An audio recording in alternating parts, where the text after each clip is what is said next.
Barnabé. Né? Esse discípulo aqui, Barnabé, existiu, viu, irmão? Isso. Barnabé existiu, ele estava lá. Inclusive, ele andou com Paulo. Ele convivia com Paulo, né? Ele convivia com Paulo, ele andou com Paulo. Né? Foi quando Paulo chamou ele para ir, né, a Roma, né? Ele ia ser morto em Roma, e aí ele chamou Barnabé, né, falou: Barnabé, eu tive uma visão e o Eterno mandou eu ir para Roma. Exato. E aí Barnabé falou: nossa, né, mas para Roma, Paulo? Isso, Barnabé, ele autorizou eu ir para Roma, pregar em Roma, e você vai comigo. Ele falou: eu não vou lá para morrer não. E Barnabé, ó, fofou fora. Se acovardou, né? Não foi. Quando Paulo falou que o Salvador mandou ele morrer em Roma, e pregar em Roma, e lá ele ia morrer, Isso. Ele falou: eu não vou não, Paulo. Caiu fora. E aí que ocorre uma coisa, que Paulo morreu em Roma, né? Então, eu estudando essa parte, eu achei que poderia ser Barnabé, que escreveu o Hebreu. Porque se ele não foi para Roma com Paulo, ele não morreu. Paulo, quando chegou em Roma, logo em seguida, pouquinho tempo, ele morreu. Exatamente. Né? Então ele morreu. Então não foi Paulo. Então não dá para ser Paulo. Né? Porque antes dele ter ido para Roma, ele não escreveu nada. Exatamente. Né? Lá em Roma, não se sabe nas escrituras se ele escreveu essa carta lá.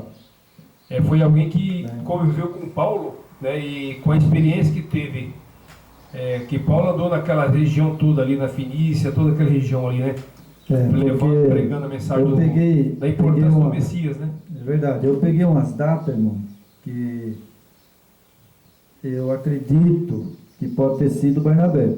Porque aqui fala: Barnabé escreveu a Epístola dos Hebreus, embora a carta tinha sido conhecida primeiro em Roma. Ó, quer dizer que aqui também dá uma infra que se ela foi conhecida primeiro em Roma, então poderia ser Paulo também. Porque Barnabé não foi para Roma. Tem isso também, né? Só se ele escreveu antes de morrer, né? Só se ele escreveu antes de morrer. Mas aqui a carta também fala, né, que aqui pertencia a outros no norte da África, Tertuliano. Né? Tertuliano também estava em Roma. Tertuliano também estava em Roma. Esse é um dos pais da igreja, né? Ele era uma da parte da igreja de Roma, né? Então aqui fala que tinha sido conhecido primeiro em Roma. Então a carta de Hebreu foi lida em Roma primeiramente. Exatamente. Né? Primeiro em Roma. Ela foi lida em Roma primeiramente. Não é verdade? Isso. E aí fala aqui que o Hebreu, né, embora a carta tinha sido conhecida primeiro em Roma, no Ocidente, né, de Clemente. Então esse Clemente também era um imperador, né? Entendeu? Datada ao redor do ano 95. Bom, depois de Cristo. Depois de Cristo. 95 depois de Cristo. Então, irmão, aqui tem uma coisa que é interessante. 95, João, ele morreu, né, segundo os estudiosos, ele morreu em 93. Ele estava completando 100 anos. 100 anos. Né? Mas como aqui fala que Roma no Ocidente, Clemente, datada ao redor, né, essa carta dos Hebreus, Clemente, ele fala que foi datada em redor do ano 95. Isso. Né? Isso. Então, agora traz uma curiosidade, que essa carta de Hebreu foi alguém que escreveu e tinha bastante conhecimento. Com certeza. Porque 93 para 96, mais ou menos, né, uma data ali que João morreu em 93. Ele estava chegando aos 100 anos. Isso. Né? Aí ele morreu. Em 95, né, se ele morreu em 93, 95, fazia 2 anos. É 2 anos após a morte dele, né? Após a morte dele, né? Então era alguém que estava ali em Roma, Exatamente. né? A gente não sabe quem que era. E quem foi levado para Roma foi Paulo. Paulo que E foi chamado lá, né? foi chamado. A gente não sabe assim se Paulo morreu primeiro do que João. Se Paulo morreu primeiro do que João, não foi ele que escreveu. Mas se ele morreu depois de João, né, a data, né, eu vou procurar no celular, ó, daqui um pouco, a hora que eu terminar, vou ver a data que Paulo morreu, porque tem. Você pergunta ali no Google e vai falar a data que ele morreu. Se ele morreu depois de 95, então bem provável foi Paulo. Mas que o que tudo indica que Paulo morreu foi no ano 80, não foi? Por aí? A data de Paulo eu não sei, eu esqueci até, inclusive, eu tinha ontem, né, fiz muita coisa que eu tinha que fazer, mas eu ia pesquisar no celular. Correto. Né, Exatamente. que data que era que Paulo morreu. Que Paulo morreu. Que no Google fala, né, todos eles perguntar fala, né. Fala. Se ele morreu antes de 95, não foi ele, né. Pode ser então Clemente. Exato, pode ser. Né? Exatamente. Pode ser Clemente. Exatamente.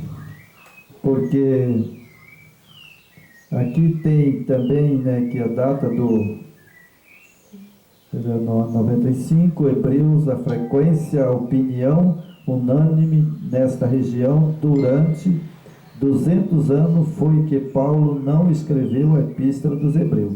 Então, 200 anos depois, eles estudaram sobre a carta de Hebreu e eles confirmaram que não foi Paulo. 200 anos depois, né? No ano 200. Né? Ali no ano 200, eles estudaram a carta de Hebreu, né? O ano 200 não foi que Paulo não escreveu a Epístola dos Hebreus. Exatamente. Né? Então, eu acredito que essa carta de Hebreu, né, ela não teve um autor definido, né? Só que a carta de Hebreus, para nossos tempos, é muito importante, né? Ela dá a importância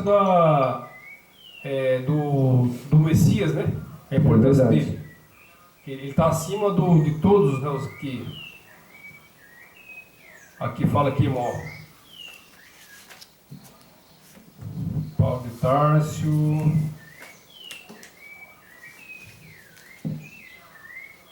Ele morreu nos anos... Paulo morreu em 67. 67? Aos 62 anos. Então não foi Paulo que escreveu. E também, se ele escreveu, ele deixou com alguém. Né? Então ele deixou com alguém, né, as cartas, né? Então nós temos aqui também um outro, sabe? Que aqui é anos 95, né? Então nós temos aqui, irmão, também um interessante outra pessoa que pode ser que seja ele também. Isso. Né? Aqui está, não sendo Paulo o autor, quem será? Apolo? Prepare-se preencher as condições que se encontra no livro. Vinha de Alexandria. Era homem eloquente, instruído. Era poderoso nas escrituras sagradas. As seguintes passagens do Novo Testamento falam-nos de Apolo. Atos 18, capítulo 18, verso 24, verso 28. 19, o verso 1, 1 Coríntios 12, verso 3, 4 e 6, né? Então temos aqui alguns textos na carta de Coríntios que fala desse apóstolo, né? Apolo, né? Ele conhecia Paulo, né? Da época de Paulo, né? Da época de Paulo, ele andou com Paulo, né? Ele andou com Paulo um tempo. Exatamente. Ele seguiu Paulo, né? E aí quando Paulo foi para Roma, eu acredito que o Apolo, ele também deve ter tido contato com Paulo, antes de Paulo morrer. Exatamente. Né? E pode ser que ele foi o escritor do livro de Hebreu. Eu, para te falar a verdade, eu acredito que foi Apolo. Porque Apolo, ele escreveu muitas coisas, né, sobre Corinto, a cidade de Corinto. Exatamente. Né? E a epístola, né, com cuidado, né, chegaremos a conhecê-lo. A data mais aceita, né, pelos escritores da Bíblia, né, as escrituras desta epístola oscila entre 68 a 70. Exatamente. Você falou que Paulo, ele morreu mais ou menos no ano quanto? 67. No ano 67. Exatamente. Né? Então essa carta, ela foi pesquisada, né, a carta de Hebreu, ela foi mais contada entre 68 e 70, né, que quem estava ali nessa época foi que escreveu a carta. Então eu acredito que pode ser Apolo. Pode ser Apolo. Eu acredito piamente que foi Apolo. Você sabe por que eu acredito que foi Apolo? Né? Porque não sendo Paulo o autor, quem será? Apolo. Né? Eu pus aqui, Apolo. Parece preencher as condições que se encontram no livro. Vinha de Alexandria. Ele era de lá. De Alexandria, né? Ele era. Apolo e Paulo tiveram em Alexandria. Ali era o reduto, né? Por tudo ali, né? Eles pregaram ali, sabe? Apolo, Paulo, eles pregaram ali, né? E eu acredito que, por exemplo, como a maioria, né, dos cristãos, ou que escreveram as escrituras, né, agora, né, depois, né, eles acreditavam que a data mais certa seria, né, 68 e 70. Exatamente. Então, e aqui fala que Apolo era um homem muito instruído, né? Eloquente, né? Então, eloquente, instruído, era poderoso nas escrituras sagradas. As seguintes passagens do Novo Testamento falam de Apolo, né? Atos 18, 24, 28. Isso. Então, por que eu acredito que foi Apolo? Porque Apolo era um homem eloquente e era um homem que não temia também a morte. Isso. Ele era um homem eloquente. Eloquente é uma pessoa que tem coragem. É destemido, né? Destemido, né? Então, aqui fala das cartas de Apolo, Atos capítulo 18, verso 24, 19, verso 1. 1 Coríntios, capítulo 1, verso 12. Capítulo 3, o verso 4 e 6. Né? O capítulo 4, verso 6. 16, verso 12, né? E fala de Tito, né? Capítulo 3, o verso 13, né? Exatamente. É improvável que nunca venha a estar seguro do nome do autor. Se, porém, lermos a epístola com cuidado, chegaremos a conhecê-lo. A data mais aceita para as escrituras desta epístola, né, oscila entre o ano 68 e 70, né? Então, aqui, quem escreveu, né,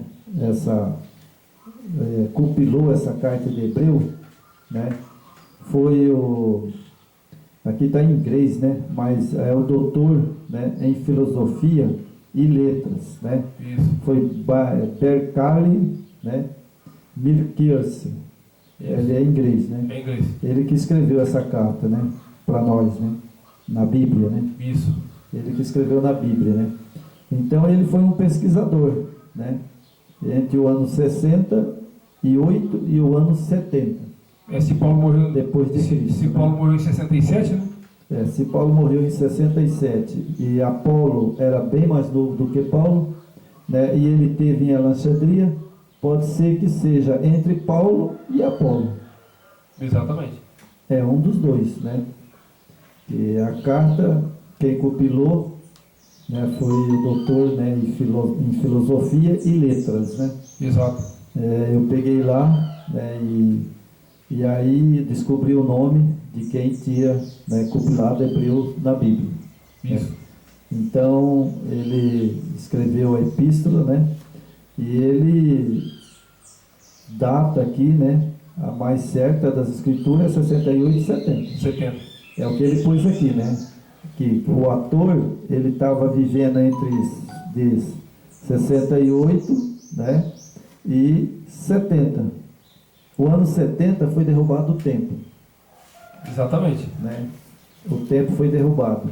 Então, se o templo foi derrubado e foi queimado, né? Então algumas escrituras, escrito, foi destruída toda. Ah, sim, Roma fez um estrago, né? Roma destruiu tudo, né? Então, para ele compilar essa carta, né? Para ele compilar essa carta de Hebreu, ele deve ter encontrado em alguma em Roma. Exatamente. Né? Ele deve ter encontrado essa carta em Roma, né? Devia estar conservada lá em Roma. Exatamente. Né? E se foi ele lá em Roma que ele pegou essa carta, estava conservada lá, né, que ele escreveu, então nós não podemos colocar o ator, né? Mas está entre Paulo e Apolo. Exatamente, porque se os editores, né, os que escreveram ali, os autores, quem é o autor que escreveu, né? Mas tem os editores, né? Eles não encontraram ali o autor, então se eles não teve esse conhecimento, né? Fica difícil para a gente, né? É verdade, mas aqui, irmão, no contexto que eu vou ler aqui agora, eu vou falar para você que era alguém que conhecia muito o Salvador. Ah, com certeza. Sabe? Conhecia muito o Salvador. Então nós vamos terminar o vídeo. E Paulo também, né? Com o capítulo 1 de Hebreu. Né? Nós vamos ler aqui o capítulo 1 de Hebreu, né? Até o verso 7. Ok. Né? E aqui vai dar para entender que eu acredito que essa pessoa que escreveu Hebreu, ele conhecia bem o Salvador. Ele conhecia bem a história dos judeus. Com certeza. Né? Por aqui eu vejo que essa carta, né, de Hebreu, né, na década de Cristo, no ano 64. Paulo morreu em 67. Né? E essa aqui, essa parte, o capítulo 1 de Hebreu, foi descrito na década de 64. Paulo estava vivo ainda. Paulo estava vivo ainda. Apolo também. Né? Então aqui eu vou ler aqui, nós vamos meditar aqui, irmão. Por aqui nós vamos ver que realmente eu acho que foi Paulo, né? Ou Apolo. Certo. Porque conhecia bem, hein? Aqui temos capítulo 1 de Hebreu. Vamos ler até o capítulo 7. Né?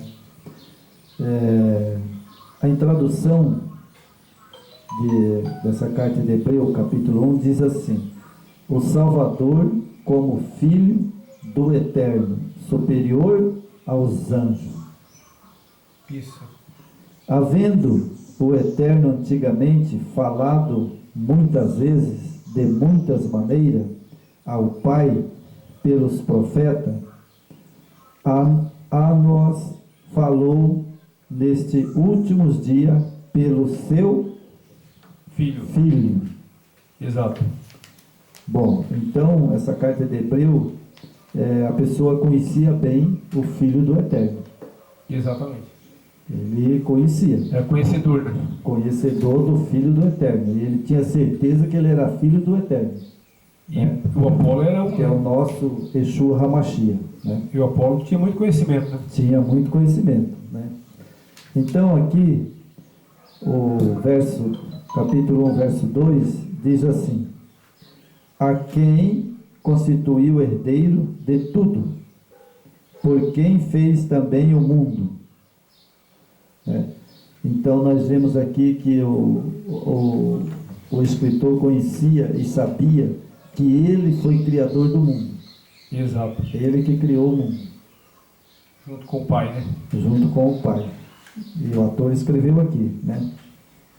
E aqui no verso 3 fala: a qual sendo o resplendor da glória expressa a imagem de sua pessoa, sustentando todas as coisas pela palavra do seu poder, havendo feito por si mesmo a purificação dos nossos pecados, assentou-se à destra da majestade nas alturas.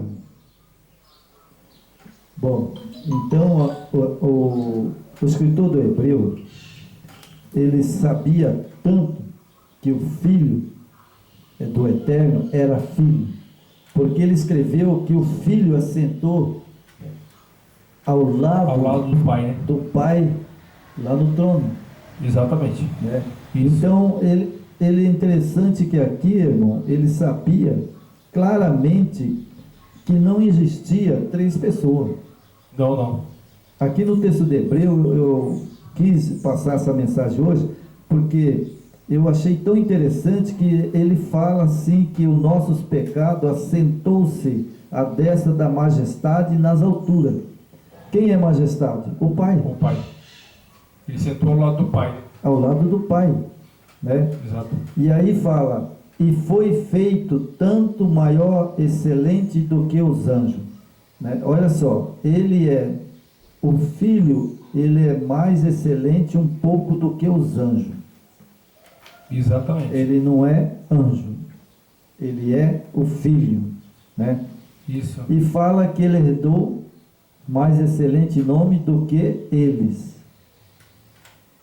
Né? Isso. Então ele herdou de quem? Do Pai. Do Pai. Então ele tem um Pai. Correto? Corretamente. Ele tem um Pai, ele não é o Pai. Né? E eu aqui, interessante que chamou minha atenção, irmão, é que, olha só, porque o verso 5 diz assim, porque a qual dos anjos disse, jamais tu és o meu filho, hoje te gerei, e outra vez eu lhe serei por pai, e ele me será por filho.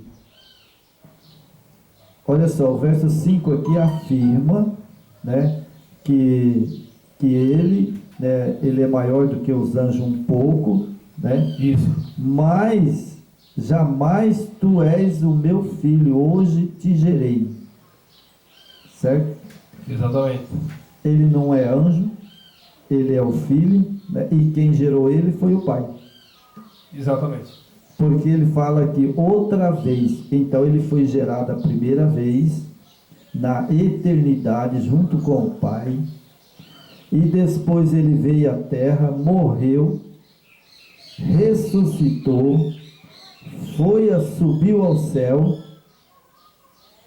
e assentou ao lado do Pai, como sendo filho, outra vez. Outra vez por quê? Porque a primeira vez o Pai gerou, a segunda vez ele morreu.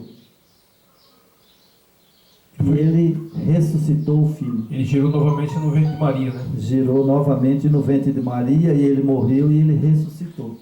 Agora, eu estava assistindo ontem um vídeo, né? Pastor renomado, né, bem forte nas denominações, e ele falando que o Pai é coeterno, o Filho é coeterno e o Espírito Santo é coeterno. Aí que você vê como é que o que Roma fez, né, rapaz, nesses primeiros séculos, né? Ela, na verdade, sabe, o cristianismo de hoje, né, eu falo assim, o cristianismo de hoje, todo cristianismo, eles crê exatamente do jeito que foi pregado por Satanás. É porque se os três são coeternos, eles têm existência própria, né? O Pai não gerou então o Filho, É verdade. Mas a carta de Hebreu, aqui, quem escreveu Hebreu não foi, sabe, uma pessoa que não entendia. Ele é um cara muito instruído. Sim. Porque na carta de Hebreu, nós vemos as coisas aqui, sabe, que ele entendia, né? Quem era o filho e quem era o pai. E Paulo fez muito discípulo, né? Paulo fez. Verdade. Paulo fez bastante discípulos. Então nós temos aqui que ele foi gerado uma vez na eternidade, a segunda vez ele foi gerado novamente pelo Pai no ventre de Maria. Isso. E ele tornou-se homem para poder salvar Adão e todos os seres humanos da terra. Isso. Mas ele é o Filho. Ele é o Filho. Né? Então está aqui, né, a gente vê aqui claramente, né? E para encerrar o vídeo, né? Para encerrar o vídeo, eu vou ler só mais um pedacinho aqui e já vamos encerrar o vídeo. Tá bom, irmão? Ok. Certo? Aqui no capítulo 2, irmão. 2. É.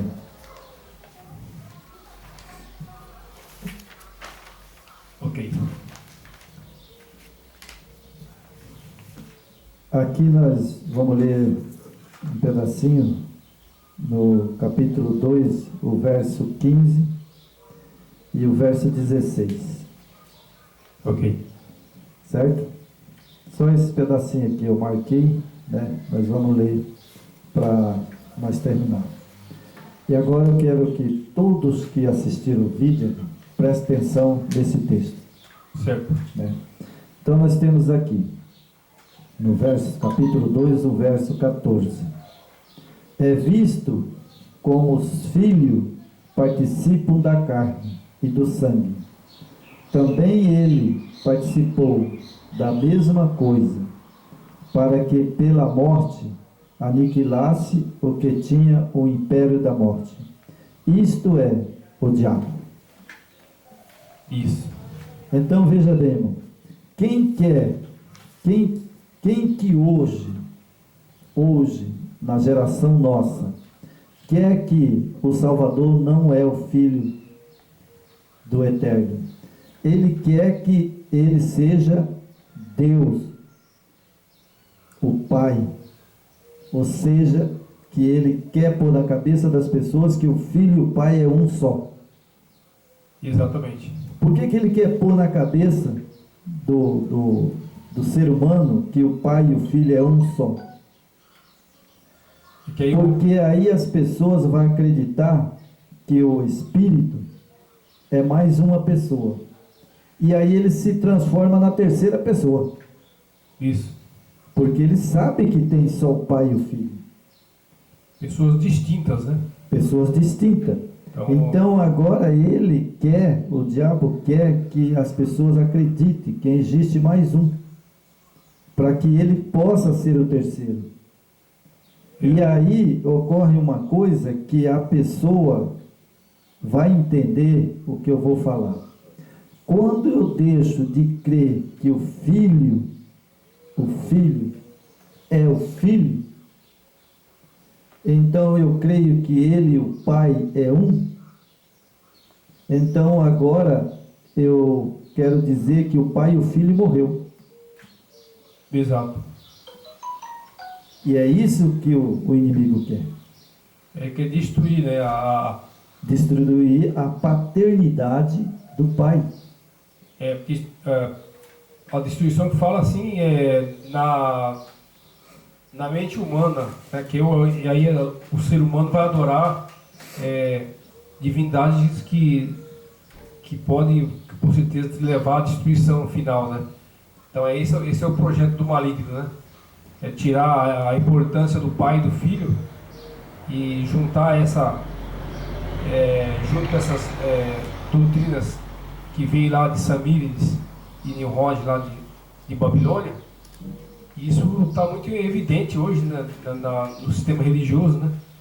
Então hoje, infelizmente, quando você vê, né, nesse meio aí as pessoas orando, né, pedindo em nome dessas três divindades, o que a gente tem que pensar e pedir é que o Eterno ilumine a mente dessas pessoas, né? Porque senão vai acontecer o pior, né?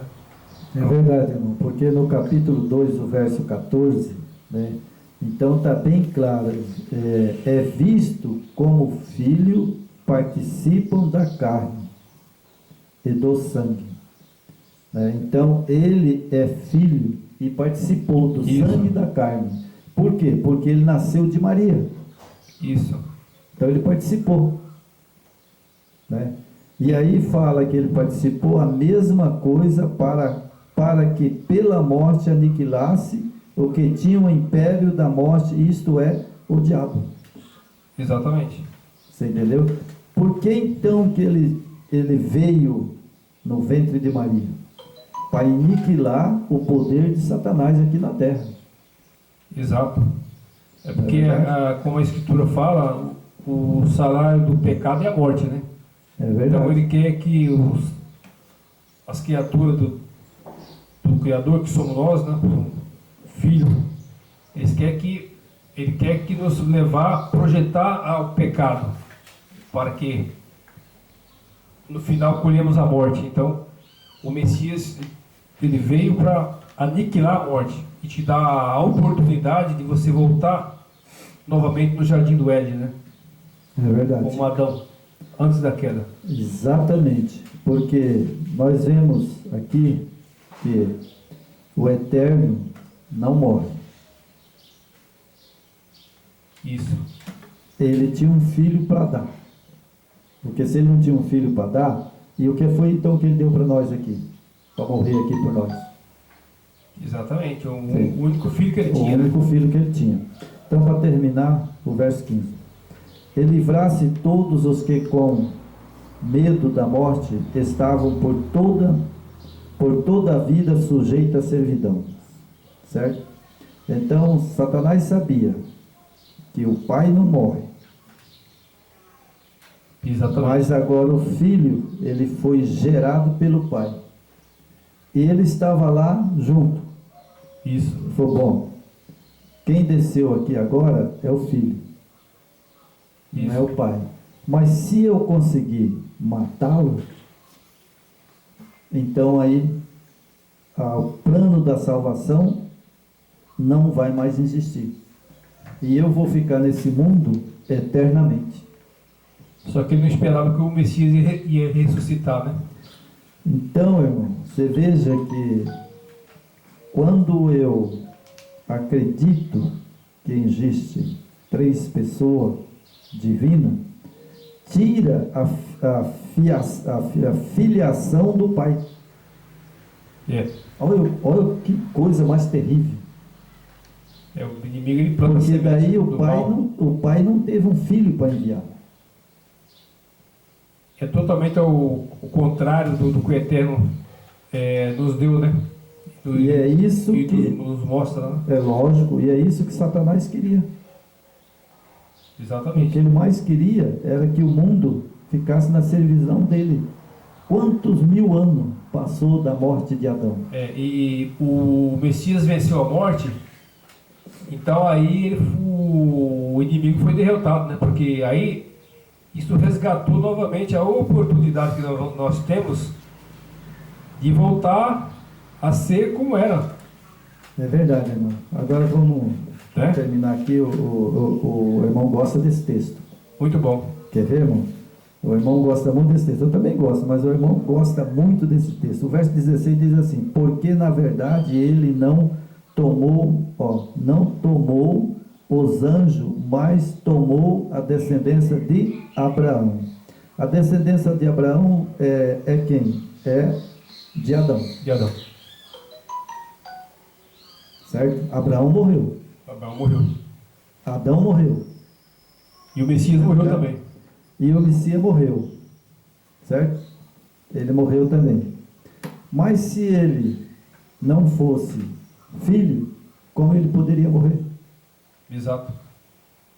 E se ele não fosse da descendência de Abraão e de Davi, né?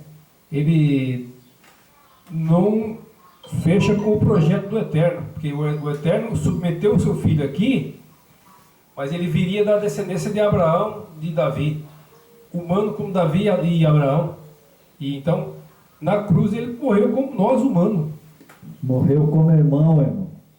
Morreu como irmão. O verso 17 está aqui, irmão Jorge. Ó, que beleza. Eu gosto desses pedacinhos aqui, porque aqui fala: pelo que convinha que em tudo fosse semelhança aos irmãos. Então, certo? Olha só. Semelhança não, né? Ele vem dessa descendência, né? Descendência. Então ele, olha só, ele morreu porque convinha, né, que tudo fosse semelhança aos irmãos. Aos irmãos. Então, Cristo, nosso Salvador, é interessante que as pessoas às vezes estudam e não meditam na história. Ele tem um pai, certo? E ele é nosso irmão. Certo. E ele morreu por quem? Os irmãos. Morreu por toda a humanidade, né? Por todos. Assim, aqueles que aceitam ele, né? Que aceitam ele como filho. Exatamente. Como nossos irmãos. Isso. Como Adão foi o nosso irmão. Só temos cuidado para frisar mais uma vez. Temos que saber quem é o Messias, né, verdadeiro, né? Porque Roma distorceu tudo, né? Então, é verdade. Mas quem estuda as Escrituras sabe, né, irmão? Exato. Então vamos encerrar, né? E com a oração. Ok. E o livro de Hebreu, muitas coisas a gente entende e muitas coisas a gente fica para a gente mesmo. Exatamente. Né? Se a gente não entendeu, fica para a gente mesmo. Agora, o que eu entendi bem no livro de Hebreu é que o pai tem um filho e que ele gerou novamente. Isso. E que ele é nossos irmãos, assim como eu morro, ele morreu.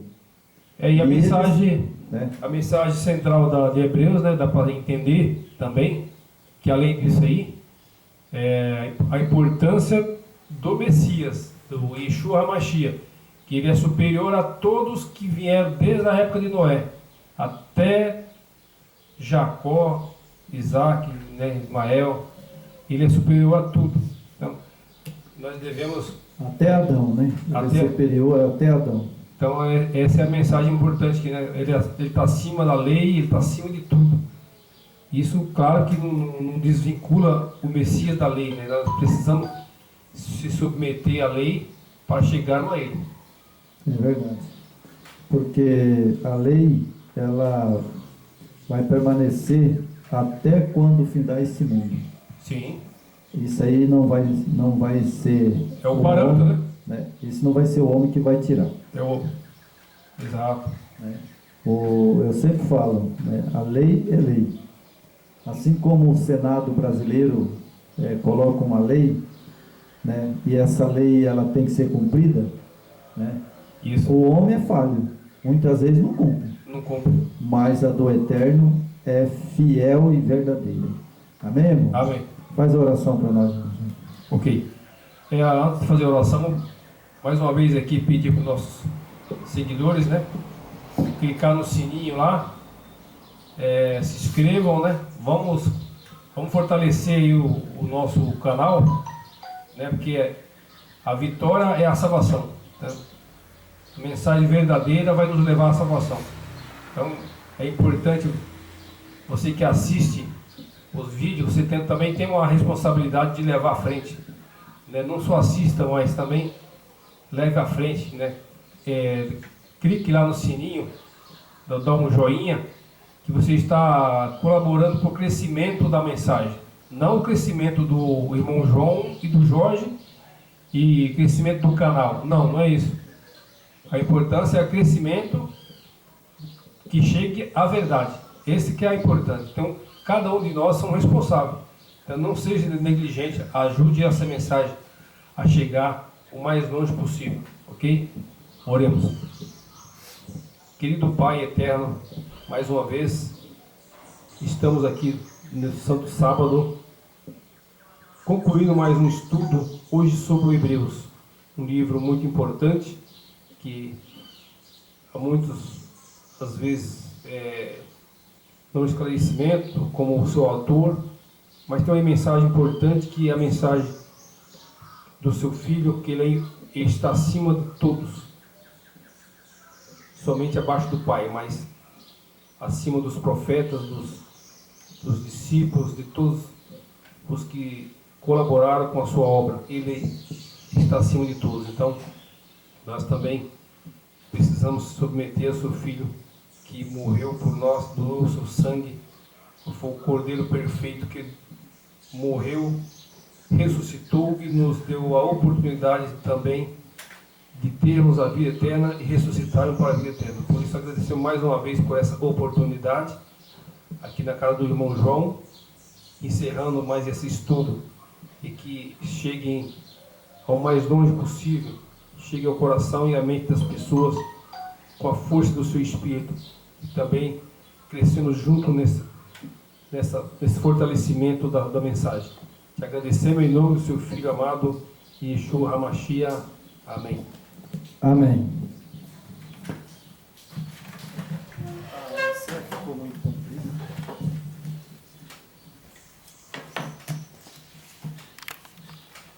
Eu acho que